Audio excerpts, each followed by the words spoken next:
36-year-old Tony had been married to Stephen for 6 years.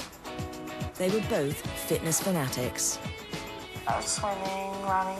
We don't eat a lot of junk food, so I was tiny. No quitting. Okay. Come on. The couple wanted children. Unfortunately, Tony had a history of rupturing ovarian cysts that interfered with her fertility. I'd always wanted to have a child. The doctors had said that it's like a 1 in a million chance. It would have been fantastic, but we knew it couldn't happen. They hadn't used birth control since they were married. Because we thought it wasn't going to happen for us, so it wasn't a big concern. Tony barely noticed when she missed her period in April 2007. Her menstrual cycle continued to be light or infrequent for the next 8 months. If I missed one or had a light one, it wasn't a big deal. It was just the norm for me. You okay? Just a little nauseous. I think I might be getting the flu. Yeah, it's been going around a little bit. Next month, Tony began to feel ill. She wasn't vomiting, yet she lost over 5 kilos during June and July. I dropped a considerable amount, but I just attributed it to the fact that I was busier, that I was on my feet more. Oh, Steve! What's going on? What's up? Oh, I need to fix another tooth. On November the 22nd, 2007, Tony came home with frighteningly familiar pains. The pain was almost identical to the pain I had been through before. It was crippling, so I attributed it to a cyst. She'd had ovarian cysts before that had burst. I wouldn't be in such excruciating pain. But this time there was a disturbing new symptom. I'm bleeding really badly. Should we get you to the hospital? I don't know, it's okay. I don't want to go. I think I just need to go to the bathroom. With the blood, that was a scary scenario for us. We were not used to that at all. The bleeding continued for probably 3.5 hours. I thought, oh, well, it's just a cyst and it's probably ruptured. We'll just see if anything happens, and it eventually stopped, and I thought, okay. That night, Tony slept on the sofa, hoping that her discomfort would subside. And the pain just got increasingly worse. I thought, this is more than anything I've encountered before. By 4 a.m., she could no longer endure the pain. I couldn't stand up, so I crawled up the stairs. Steve! Steven! Tony? Something's really wrong with me. We have to get to the hospital. She was screaming. I knew it was time to get out the door. Nurse? This wasn't Tony's first trip to casualty. The staff were already familiar with her medical history. Because of my history with cysts, they just looked at me and said, oh, Tony, you know, you're having another cyst. And I said, well, I think so. But this time, she had suffered heavy blood loss. I was just thinking, I need this pain to stop. I was petrified, just absolutely terrified. And that's when the whole world changed. I'd never been in that much pain.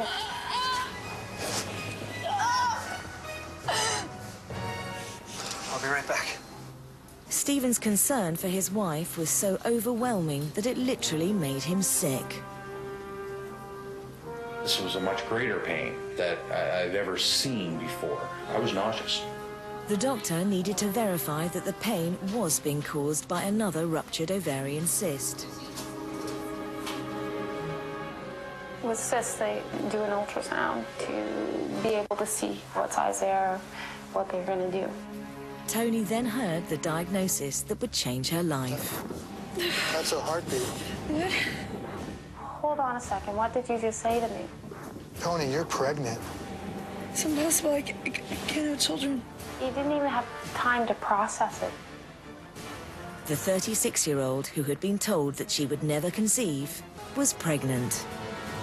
I'm going to check right now. Okay. You're already 6 centimeters dilated. What do you mean? Means you're going to have a baby. Right now? Like right now. Not only had Tony just learned that she was pregnant, but she'd also just found out that she was in labor. We're going to take you down to the delivery room right away. Here's my husband. He doesn't even know I'm pregnant. In the meantime, Stephen returned to find his wife missing. A nurse says, "Are you Mr. Grant?" And I said, "Yes." Where's my wife? And she said, "Well, you better come with me. Your wife's about to have a baby." And I literally turned around and tried to find another Mr. Grant standing behind me because it wasn't me. It wasn't possible. A panicked Stephen arrived just as the doctor determined that Tony's waters had already broken. I walked out of the room immediately. I mean, in total shock. And they said, "Are you going to be okay?"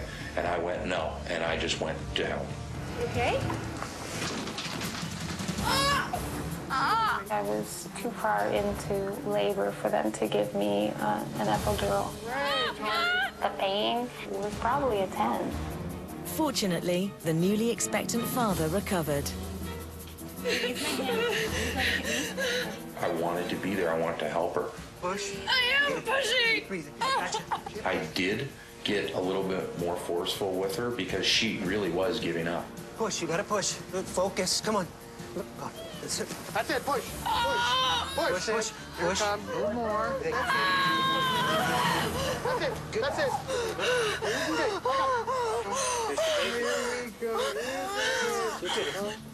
After an hour and a half of labor, Tony delivered a baby girl weighing 2.8 kilograms, Marissa.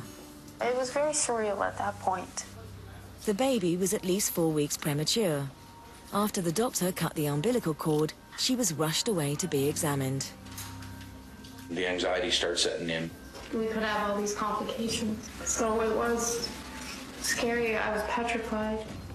Tony hadn't received any antenatal care, and she'd actually lost weight during the pregnancy.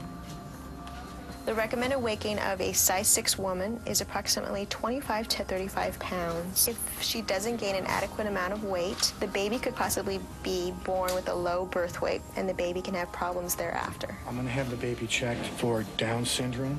They told us that her eye level and ear level were not the same, so that's a sign of Down syndrome. I was petrified that I had caused something for her to be unhealthy. She's gonna be okay, right? She's gonna be fine. Okay.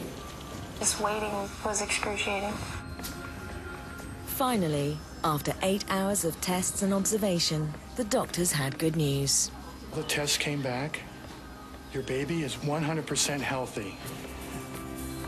She didn't have Down syndrome. It was just the way she was birthed that it squished her face. She's sleeping. Thank you. It's just anything that you can even think that you want and have come true for you. It's amazing.